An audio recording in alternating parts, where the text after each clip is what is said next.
David Shane back with you as we continue to take you through the Big Ten Wrestling Championships and the pre-seeds, which we are releasing this morning. Let's go to 165. Mitchell Messenbrink looking for his third straight Big Ten title. He's your number one seed. Yeah, he's the reigning national champion as well. He's the number one seed, undefeated record this season, 100% bonus rate for Mitchell Messenbrink. Mikey Caliendo of Iowa, the 2 seed. Joey Blaze, the 3 seed. If Joey Blaze does meet that 15-point criteria that I mentioned earlier, there could be a challenge for that number 2 seed. Joey Blaze beat Caliendo in the duel meet. I believe that was a 7-4 final for the Boilermaker. Andrew Sparks, the 4 seed. LJ Araujo of Nebraska has been really good. The redshirt freshman for Mark Manning and the Cornhuskers. And Braden Scholes of Illinois, a 6 seed. He's a tough out for the Fighting Illini. 165 is a lot of points, a lot of guys that can score points. Very dynamic weight class. Yeah, Blaze and Caliendo both finished second in the nation last year. Obviously different weight classes. Great points. But again, it speaks to just how some good depth at 165. That's right. I feel like it's a broken record, but it's true.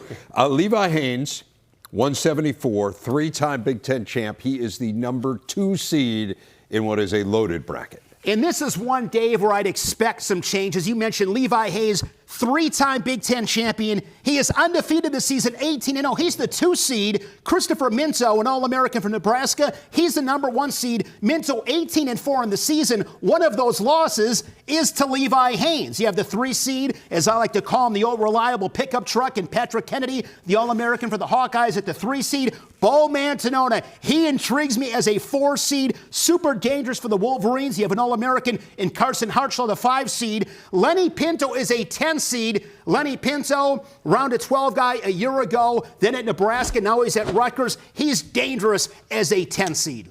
I want to get to 184, and we're post-Carter Stracci now.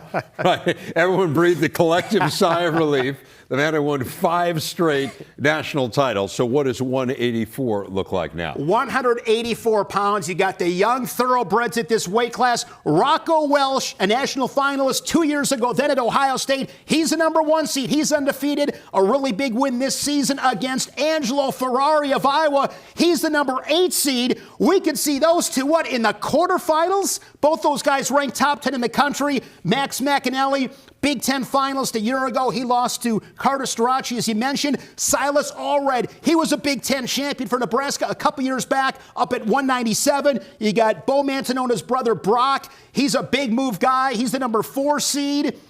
Ferrari, the 8, as I mentioned before. Dylan Fishback, the 6 seed. Dylan Fishback in that dual meet against Rocco Welsh. He was up 4-0 against the Nittany Lion. And Rocco Welsh, as winners find ways to do, winners win. 184 pounds, another one of those great weight classes. 133 to me is my favorite. I love 157. I love 184. These are some really, really good weight classes. And as I mentioned, with Ferrari, if he stays at an 8 seed, we'll see how that shakes itself out. That'll add some real intrigue to that weight class early. So you got depth, you got unpredictability. You got it all. Everything that you could ask for. A 197, Josh Barr on top, second in the nation a year ago. Josh Barr, Dave, has been spectacular all season long. He's undefeated. He is a bonus point machine. Josh Barr is pace, and pace. He is the clear number 1 seed at this weight class. Camden McDaniel, really good year for Nebraska. He was an All-American a year ago. Remy Cotton, the 3 seed, coming over from Michigan State, now at Rutgers.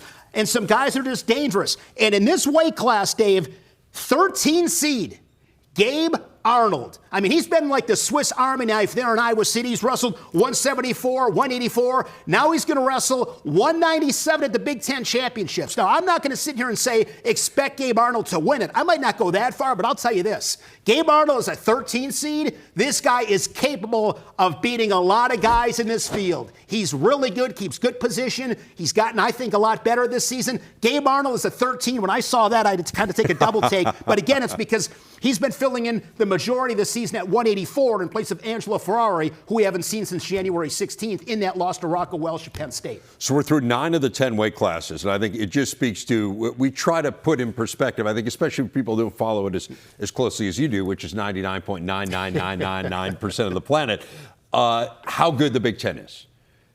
All 9 of those weight classes we've discussed have the number 1 ranked wrestler in the country right now. Not Heavyweight is the one exception. So give us a sense for the heavyweights and what we might see there. So ranked number 1 in the country, Younger Bastida of Iowa State, but it's Big Ten heavy. A bunch of guys ranked top 10 in the country.